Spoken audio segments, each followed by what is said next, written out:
अस्सलाम वालेकुम व्यूअर्स। वफाकी बजट 2026-27 जो कि 12 जून 2026 को पेश किया गया था, इसमें गवर्नमेंट ने रियल स्टेट सेक्टर्स को में बेहतरी लाने के लिए वादिया तब्दीली टैक्सेस के निज़ाम में की है। हुकूमत का वादिया मकसद रियल स्टेट सेक्टर को दोबारा फाल करने का और खरीद फरोख्त को तेज़ करने का इरादा है, जिसके के बुनियादी ढांचे को टैक्स के जो बुनियादी ढांचा है उसको वफाकी गवर्नमेंट और पंजाब गवर्नमेंट तब्दील कर रही है। वफाकी गवर्नमेंट ने जो रियल स्टेट में ट्रांजैक्शन और टैक्स के मद में तब्दीलियाँ की हैं, इसमें सबसे पहले हमने 7E को ख़त्म कर दिया गया है। 7E का एक बहुत बड़ा रिलीफ दिया है गैर मुतुला जायदाद पर वफाकी गवर्नमेंट ने।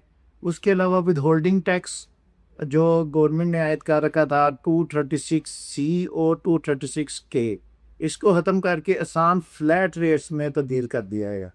और इसकी वजह से, इन दोनों टैक्सेस की वजह से बहुत पॉजिटिव प्रॉपर्टी की खरीद फरोख्त पर असरात मरतब होंगे।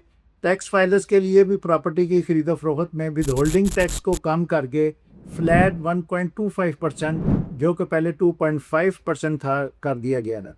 प्रॉपर्टी की फरोख्त या ट्रांसफ़र पर एडवांस टैक्स को फ्लैट करके 2.75 जो कि पहले 5.5% था उसको तब्दील कर दिया गया। नॉन फाइलर्स के लिए टैक्स नेटवर्क में लाने के लिए इस टैक्स की शरह को बदस्तूर बरकरार रखा गया है, लेकिन जो फाइलर हैं उनके लिए इसको 2.75% कर दिया गया है। कैपिटल गेन टैक्स से CGT कहते हैं, क्लियर मुदतीस प्लाट्स की खरीद फरोख्त पर जो टैक्स है उसको भी सरमायाकारों को फ़ायदा पहुंचाने के लिए होल्डिंग पीरियड में इजाफा कर दिया गया है। 1 साल तक पास रखने प्रॉपर्टी जो लोग अपने पास रखते हैं, फाइलर्स और नॉन फाइलर दोनों के लिए मुनाफे पर 15% टैक्स लागू होगा।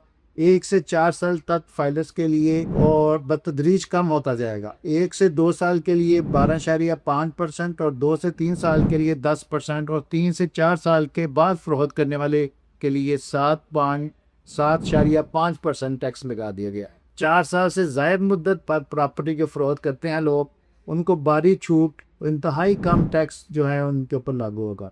इस तरह वफाकी गवर्नमेंट ने टैक्स रेवेन्यू को जनरेट करने के लिए, टैक्स रेवेन्यू को इंक्रीज़ करने के लिए, प्रॉपर्टी की खरीद फरोख्त में इजाफा करने के लिए, जो कि एक सिलसिला रुक गया हुआ था, वो इन्वेस्टर इसमें इन्वेस्टमेंट नहीं कर रहे थे, उसको बढ़ाने के लिए टैक्सेस में ख़ास तौर पर कमी की है, ताकि प्रॉपर्टी में जो सरमायाकार हैं, जो प्रॉपर्टी में इन्वेस्टमेंट को महफूज समझते हैं, उसको आगे मज़ीद उसमें बढ़ोतरी दी जाए और टैक्सेस में जो है मज़ीद टैक्सेस IMF के मुताबिक टैक्सेस जो है वो कटे किए गए।